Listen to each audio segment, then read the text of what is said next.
Welcome to the REHolistic Physio podcast. Here we're going to try and find out the whys in order to work on the hows. Everything that is covered on the podcast is based on current evidence and up-to-date information on each topic. Please seek advice from your GP or a healthcare professional before carrying out any of the advice you hear on the podcasts. Well, today I'm very, very, very happy to welcome Sarah Armstrong, who is a health and fitness coach. Welcome, Sarah. Hello. How are you? I'm great. How are you? Yeah, good. Thank you. Good. So pleased to have you on, Sarah. Sarah, I'm going to tell everyone a bit about you because I think you're amazing. Sarah became a health and fitness coach because of her passion for fitness and her desire to help others achieve their fitness goals. Witnessing the transformation and the transformative power of a healthy lifestyle in her own life, Sarah was inspired to guide others on their health and fitness journeys. Sarah's mission is to empower individuals to reach their full potential, both physically and mentally, by providing personalised training programs, nutrition, education, motivation, and support. Sarah believes that with the right guidance and dedication, anyone can achieve their goals and lead a healthier life and happier life. And this is how I knew that you had to come on the podcast, Sarah, because we have exactly the same goals in life. And this leads me to welcome Sarah Armstrong. Thank you. Lovely to have you on. I have to say and clarify to everyone that's listening that your name was not changed because of your career.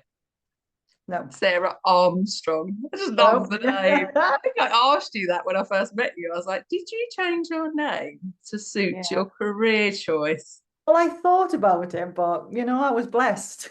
You were blessed, right? You were born to do this, Sarah. Basically, that's what it is. You were just born to help others to be strong. Absolutely. I love it.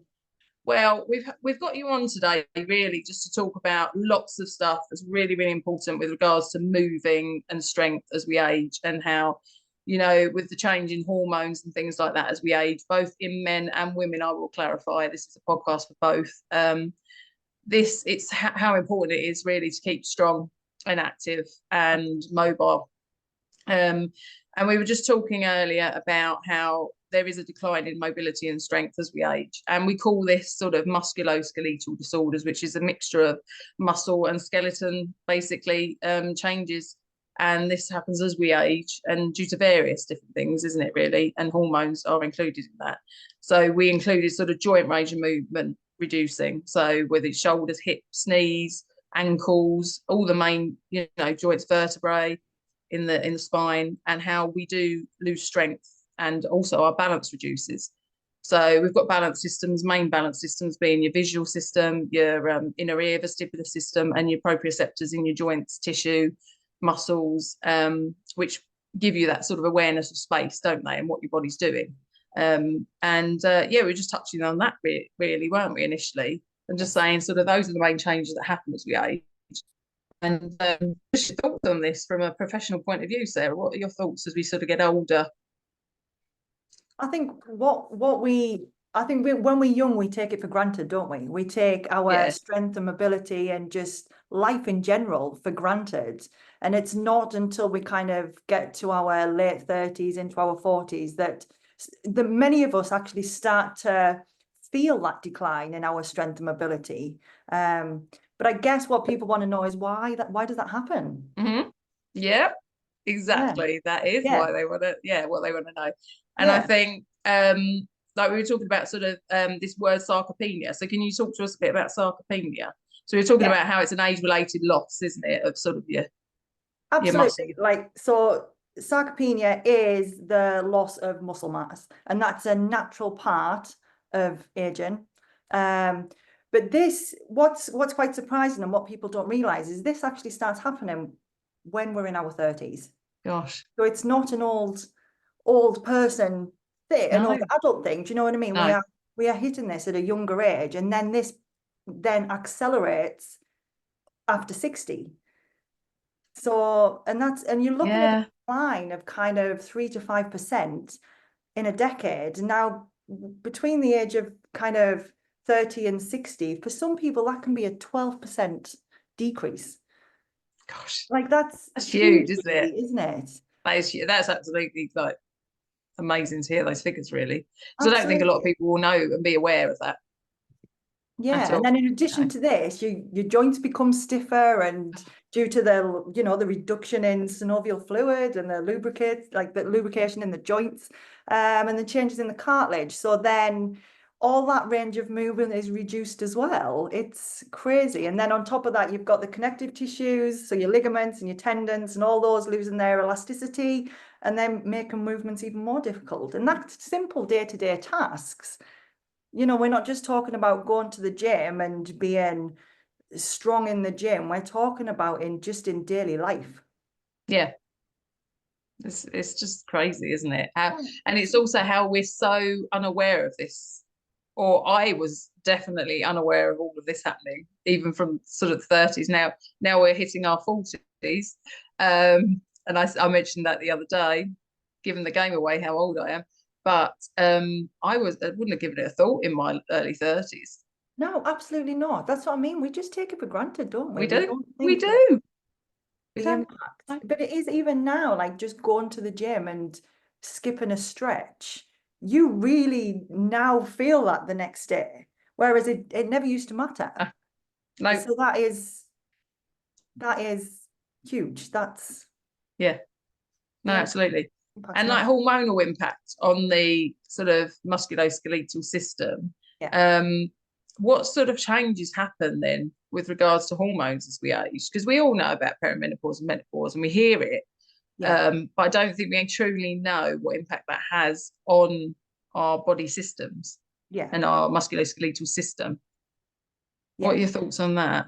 So as we age, the levels of the key hormones, so testosterone, estrogen, and growth hormone all decline. So testosterone, for example, which is crucial for muscle protein synthesis, that decreases in both men and women, and that is a key factor to muscle loss. Then we look at our estrogen, which is important for bone health, and that drops significantly in women after menopause, and that increases our risk of osteoarthritis. Osteopenia, yeah, absolutely. Osteopenia and osteoporosis. So like the bone density and the bone, people might know it's the bone thinning. Yes. I guess. So we become more fragile, you know, and that's why it's more like even more important to start, if you don't already, then to start introducing some form of resistance strength training based exercises. And then we're not talking spending hours in the gym, we're just talking some sort of movement that's just gonna get you going and keep you feeling strong.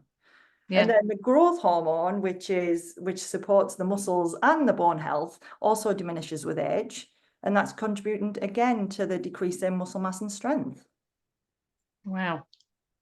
Why don't we get taught this at an earlier age, really? Why do you think? I have no idea.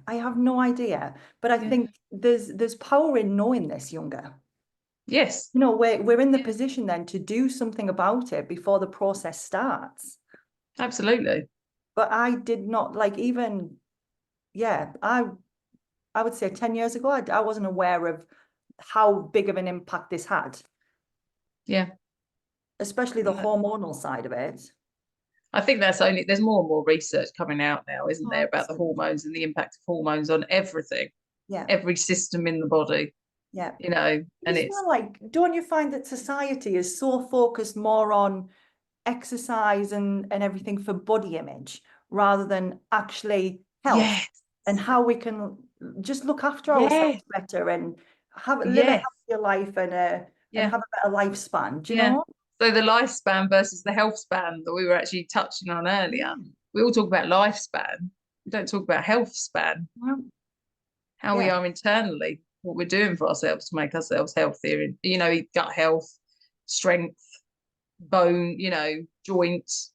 Absolutely. You know, all of this, all the tissue strength as well to support the joints. Yeah. And we don't talk about it enough, I don't think. And people do have this fixation on body image, which is we're not going to be how we were in our 20s. No. That's just not how. We're very good at making that comparison, aren't we? We are.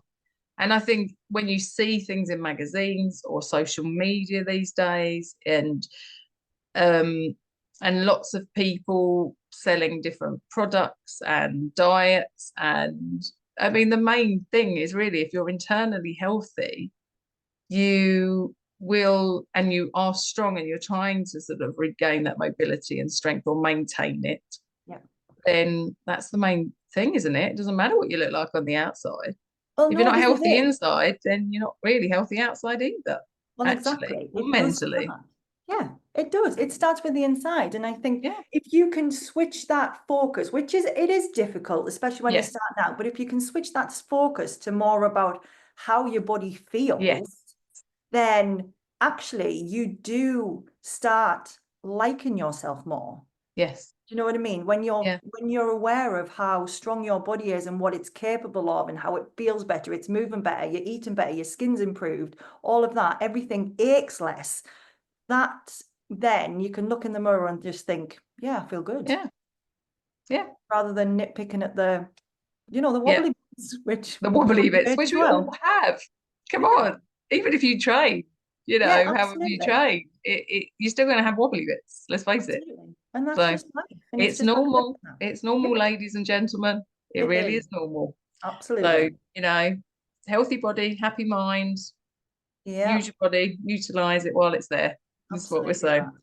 that. So we're going to go on to the use it or lose it reality or myth. So, I mean, is it reversible? Which we discussed earlier. We said, really, physiologically, it's maybe not going to be totally reversible, but we can work on the symptoms and reversing some of those symptoms that you experience. Yes.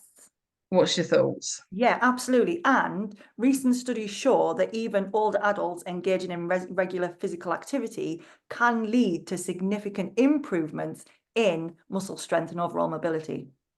Ta-da! So there we go. So Right. it's never too late to start Never too exercising. late. Thank you for Never too that. It's late. exactly what I wanted to hear.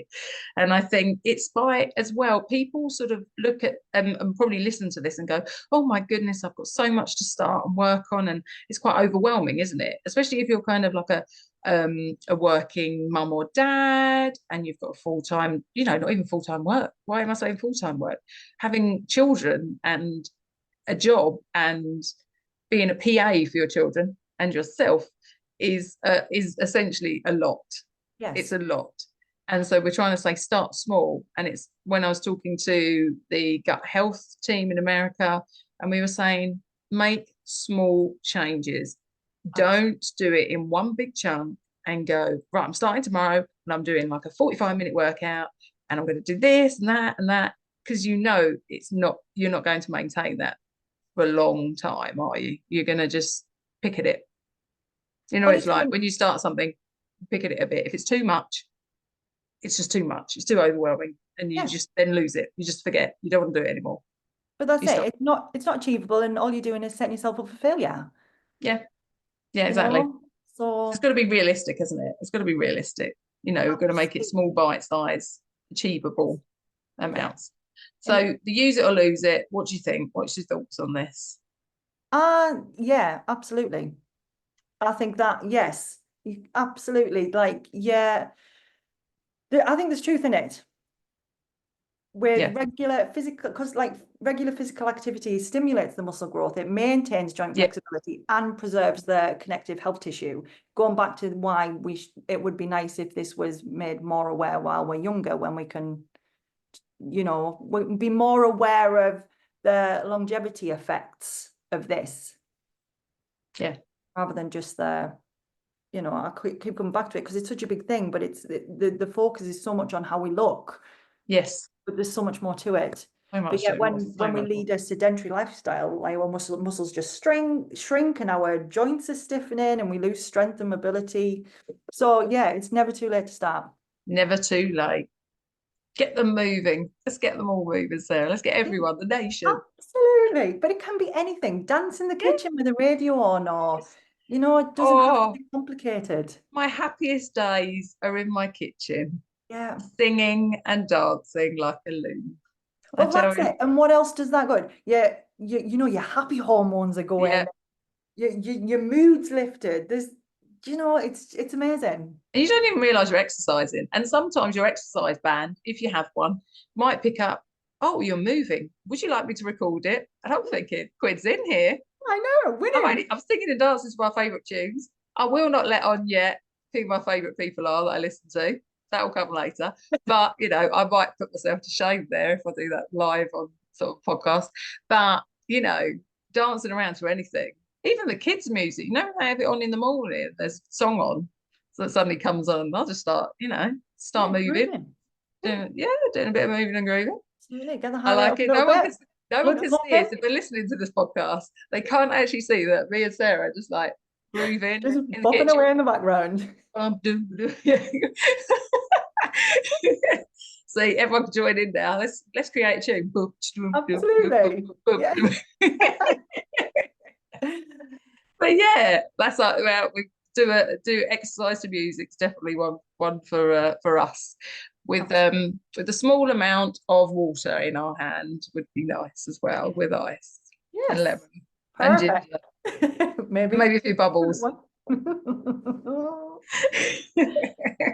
Say no more. Now, as we age, then we said that you can't really totally reverse what's happening, but we can't help. Yeah. No. But while we may not gain the same level of strength as we were in our youth, consistent exercise will lead to substantial gains in muscle mass and strength. Good. Especially resistant training, that's highly effective for this. And that's because it stimulates that muscle protein synthesis to counteract the effects of the muscle loss, the sarcopenia. I hope you spit that one out, Sarah. I know. Get my words out. It's also important to incorporate balance and flexibility exercises in this, you know, to prevent help with overall mobility and reduce the risk of falls, which is it does increase as we age, isn't it? It's huge. Absolutely. We age, that is, you know, a huge area actually in the NHS. You know, why a lot of the spending every year, I believe, is due to fallers. Older fallers having replacements and things. So I haven't got the exact figures in my head right now, but I know it's quite large from what I remember. And in terms of sort of, we were talking about flexibility and how people say, oh, I'm really flexible. You know, I'm really flexible, but it doesn't necessarily mean your joints move very well. And we touched on it earlier, didn't we? Flexibility really is a short-term effect on tissue and connective tissue. Yeah. And while we can look at lengthening them muscles and the tendons and things like that, it is important to be aware of how our joints are moving and what that range of motion looks like. What does it feel like when we bend down? You know, that focusing in on the joint, how the joints on your back, like how are you sitting? Do you know what I mean? Are we starting to more like posture? Yeah, huge posture, isn't it? We're all on social media. I mean, I got to be honest, since I've been doing the podcast, I've noticed my neck and back. I have to stretch every day and do a bit of strengthening because it just I can feel it in my sort of thoracic and cervical vertebrae, which for anyone that's not too sure, that's around your neck area and lower neck area. And it is amazing the impact that actually just sitting at a laptop for a couple of hours or sitting with a mouse in your hand, you know, using the laptop or typing or using your phone in your hand in the evening, you bent over rather than having it up high, you know, in front of you. Those sorts of things, it has a massive impact on us at the minute, doesn't it? Absolutely. I mean, you think about how heavy your head is, and then when it's constantly in this position, looking down at a keyboard or a phone, it's pressing your neck, aren't you? Really big time. Yeah. And your core. Yeah. And everything, basically, essentially, everything's interconnected. I mean, the body's just a huge connection of tissue. So, you know, it's all connected to each other. So even if you've got hip pain, it could be because of the way you posture when you're sitting, you know, or in a car or whatever, if you're a driver or all sorts of things. We could sit here for hours and talk about it, really, couldn't we? To be honest, it's such a big topic. Now, just touching on sort of the importance of plyometrics and strength training. So people might not know what this actually means. Okay. Yeah. Okay. So it's definitely important as we age to incorporate both of these. Okay. Because, because of the impact, the increase in impact they have. So plyometric exercises are explosive movements. So things like jumping. Yeah. Whether that be, and I mean, it doesn't have to be anything crazy. It could be just jumping backwards and forwards. If you're new to this, it's just that standing both feet together and jumping forwards. Yeah. You know, it's about them explosive type of movements. Because they enhance power and improve coordination. Yeah. And then strength training. I mean, we briefly touched on this anyway, but in activities like lifting weights or using resistance bands to help build and maintain the muscle mass, and both types of exercise improve bone density as well, and joint health. Yeah. And functionability, really, ability. So it's carrying the shopping as we're older, isn't it? It's getting up and down the stairs. It is those tasks. Them things we're looking at doing this to make them easier in later life. Yes. And I think that's important to just touch on again, because I think in clinic, and also obviously when I'm out on my own working as a physio, these are some of the key goals that people want to achieve. I might go and see someone that's had a long stay in hospital, for example, and they've got a bit stiffer in the joints because they've been sat in one position for a long time, because they can't get out of the chair very well anymore, because they've, lost the quad strength and hamstring strength and glute strength and core musculature and trunk strength and, everything pretty much, where they've been quite sedentary. And then their main goal is to be able to get out of the chair independently to get themselves to a toilet. Yeah. And that's exactly the goal we set for one of my ladies a few weeks ago. First goal, what would you like to do? I'd like to be able to get myself out of the chair, walk to the toilet with a Zimmer frame, and next on my list would be to stand brushing my teeth with one hand. Yeah. And we take that for granted. Exactly that. We do. And, and these are the things we're working on every day with people. Yeah. So, it's really important. Yeah, it is independence, really functional independence. Yes. Massive. Yeah. Huge. Yeah. And doing that, starting that now, regardless of age. Exactly. Massive point there. Yeah, what absolutely. Can I do? What can I do today? Huge. Love it. Exactly what we want to hear. So if we're talking now about sort of practical tips for trying to either become active or stay active, what would you say to people out there? I mean, it's not a massive thing. We're not saying go to the gym every day, are you? You basically, we've said that it's not a matter of, if you love the gym, then carry on with the gym. But if you just want to start somewhere. Yeah. And it's starting with simple exercises, whether that be chair squats, standing leg lifts. Do you know what I mean? And all that's effective for beginners. But it's important to try and incorporate some of that plyometric training as well into your daily routine. So chair exercises, squats, seated leg lifts, tricep dips, marching in your chair, can work your core as well. I'm demonstrating and nobody can see me, but those on YouTube can see you, absolutely. And then marching on, standing exercises, standing on one leg to improve your balance, or brilliant. There's so many. Maybe we can do a little snapshot on our Instagram pages. Yes. A little snapshot of a few little things for chair. Some people can't get out of the chair, so we've got to, they can do the seated marching exercise, calf raises in sitting. Absolutely. Not many people know how you can do these things. Ankle movement, hip strengthening just by sitting, putting your hands. Sometimes I put my hands between my knees and clap my knees together. Yeah. If that makes sense, like clapping your hands. Hope that comes across okay on audio there. Sounds a bit strange actually, but you know what I mean, like strengthening up the hips. Sometimes putting your hands on the outer side of your thighs and just pushing against them. Yeah. So if you're only sat in a chair, you can still do core work in your chair. Absolutely. But it's such a barrier for people because they think that because they can't get up and get to the gym that they can't do anything. And that's so wrong. I used to run a group in a retirement home. Yes. Over 55s.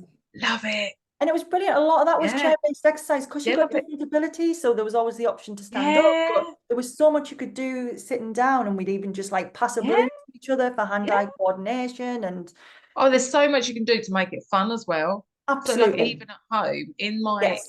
we explained, didn't we, a little bit. We talked to each other just before, and I said in the kitchen, I want people to know that we understand everyone's busy, we understand everything's gone off in the country, we, you know, cost of living crisis, everyone needs to work every hour they can, we know.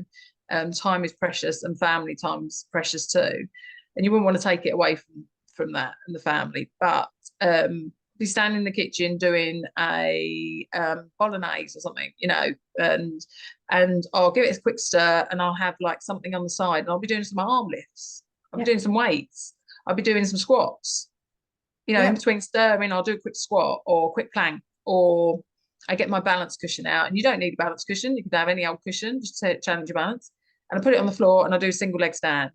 Then do a single leg stand with my arms just floating up and down in the air, just to create those perturbations for myself, to challenge my balance, my ankle stability, my hip stability, my knee stability, my core. That's the sort of things people can do every day. Absolutely. 10 minutes, 5-10 minutes while you're doing stuff. Tell you what, school gate or waiting for the children to come out of school, I'll be standing there and I'll be doing calf stretches, calf raises, coming up and down onto your toes. Absolutely. And lifting your heels off the ground and doing maybe a little bit of hip out to the side, like abduction, but hip out to the side and lift maybe, or something backwards, hip extension. There's so much you could just do standing. Absolutely. Little calf raise. No one will really care. No one will look at you and go, oh, she's doing something a bit weird. You know, you're doing it for yourself anyway. That's it. But I think because the guideline states 30 minutes, 30 minutes, 5 days a week, people almost feel that they've got to carve out that 30-minute time specifically, but you don't. Break it down. If you're sat at a desk all day, just get up every hour and go for a walk. 5 minutes, 5 minutes on the tea spot. break. Again, in your chair, do your chair exercises at your desk. Or kettle, put your kettle on. Put the kettle on, and I always say, but like at work, and I work for the NHS as well, as you know, and get hip and knee replacements. Get people, sorry, to spit my words out there. So I treat people with hip and knee replacements, for example, when they come in, and they sometimes go, oh, it's too much effort to do sort of this amount of reps, and I'll be like, right, do you walk out to the kitchen, and how many times a day do you put the kettle on? Oh, probably 4 or 5 cups of tea a day. Well, there you go. Your 4 or 5 cups of tea a day, you put the kettle on and you wait however minute or two, do some exercise. And it all builds up. It doesn't have to be 30 minutes in one go. This is what we're thinking. We're all tunneling here. 30 minutes, 5 days a week. It means you could do, 6 lots of 5 minutes, really, couldn't you? Yeah, absolutely. Through the day. What works for you? What fits into your lifestyle? Yeah, and if you do the school run, my thing is, and I try and emphasize, is school run, you might leave a couple of minutes earlier if you've got the ability to, and blast that walk. Yes. Power that walk. Yes. Don't do your usual, having a little, little cup of tea in your flask as you walk. Do like that proper, stompy walk. Fast-paced, heart rate up. Get everything working. Yeah, absolutely. That's the thing. Get to the gate a few minutes early, do your stretches and paraphrases. Bob's your uncle. But this is the other thing as well, like walking and hiking are so underrated. Oh my goodness, yes. Absolutely excellent for overall fitness, cardiovascular health. Do you know what I mean? Love it. And they can be modified to your ability. You can include some intervals of hill reps or faster walking. It's just easy. It's easy. It's not easy for everyone. I know that. But also walking outdoors. And I don't know if everyone knows this actually, but when I lost my dad last year in April, this is where this all came about, really, me doing this podcast, from all the things I've learned over the last year, really, and what's important. Going out walking, being with nature, my mind, and I started listening to podcasts actually for some of it, or my favourite music. That's where the podcast sort of came about. And it just, I go for a power walk. If in the evenings, I feel a bit like I need to switch off, I go for a power walk, and there's often a butterfly or a bird or a duck or something interesting that I look at, or the sky, and I'll just stand and just observe the world and just see, appreciate for that minute just how amazing the world is and how lucky we are to be here. Just and also being able to just educate people like we can Yes. on such a big platform as well. And hopefully there'll be a few people out there going, gosh, I feel the same. Do you know what? I might try that walk tomorrow. And I Yeah. hope they feel better, because And do you know what the worst thing is about that? And I don't know about you, but certainly for me, especially like work can be a little bit heavy sometimes. Like we touch a lot on mental health within the surgeries at the minute. So it can be full on days. And I know I need that break at lunch, but yes, sometimes I'm so emotionally exhausted, I think, "Oh, I yes, can't be bothered to walk." And yes, that's when I know I need to walk. need to walk. And that's it. Once you actually get out that door, the thought of Yeah, it is just, nah, can't be bothered. But yeah, once you actually get out that door, that feeling's gone. gone. And you can Yeah, do 20-30 minutes and it doesn't feel enough. Sometimes I'll absolutely. be out there 20-30 minutes and I think, oh, I wish I just tagged a little bit on, you know, or I'll be listening to my favourite tunes. At the moment, I've got to be honest, Pink and the Script. I'll let you in on some secrets. Pink and the Script Oh my God, on you're my best my friend. blasting through my earphones. What was that? You're my best friend. They're mine. Do you like both? Yeah, I love them. Oh my God, I'm going to see the Script. Anyway, off on a tangent. Sorry. Well, I'm going to go and see the Script.